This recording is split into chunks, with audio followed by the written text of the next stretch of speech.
জন্মসূত্রে মার্কিন নাগরিকত্ব বাতিলে ট্রাম্পের আদেশ আদালতের রায়ের অপেক্ষায় শতাব্দীরও বেশি সময় ধরে প্রতিষ্ঠিত এই অধিকার এখন ঐতিহাসিক আইনি লড়াইয়ের মুখে।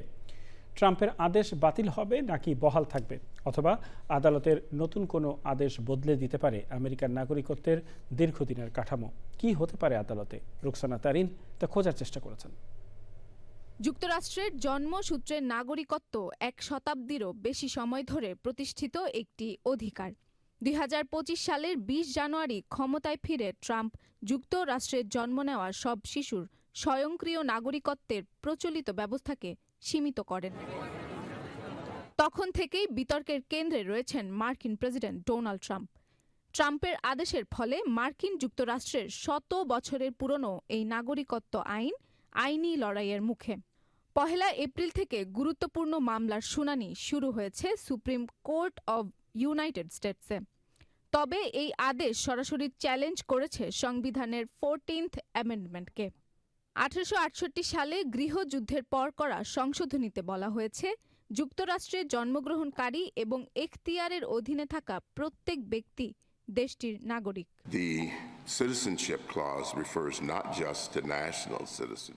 অবশ্য ট্রাম্প প্রশাসনের যুক্তি, অবৈধ বা সাময়িকভাবে যুক্তরাষ্ট্রে থাকা ব্যক্তিরা সংবিধানের এখতিয়ারের অধীনে পড়েন না, ফলে তাদের সন্তানদের নাগরিকত্ব পাওয়ার অধিকার নেই।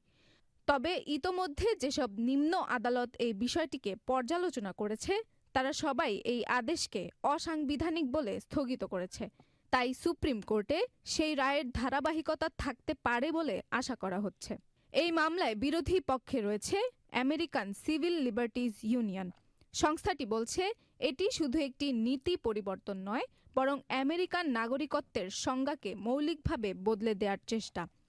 গবেষণায় দেখা গেছে, এই আদেশ কার্যকর হলে প্রতি বছর ২ লক্ষের বেশি শিশু নাগরিকত্ব থেকে বঞ্চিত হতে পারে এবং এর প্রভাবে ছাত্র ভিসা, কর্ম ভিসা বা গ্রিন কার্ডের অপেক্ষায় থাকা বৈধ অভিবাসীদের সন্তানরাও এর আওতায় পড়তে পারেন।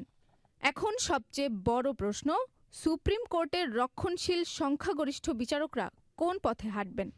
তাদের রায় নির্ধারণ করবে যুক্তরাষ্ট্রে জন্ম নিলেই নাগরিকত্ব পাওয়ার ঐতিহ্য বহাল থাকবে, নাকি নতুন ব্যাখ্যার সূচনা হবে? শিগগিরই আসতে পারে বহুল প্রতীক্ষিত এই রায়, যার দিকে তাকিয়ে আছে শুধু মার্কিনীরাই নয়, আছে সারা বিশ্ব। Rukhsana Tarin, channel I.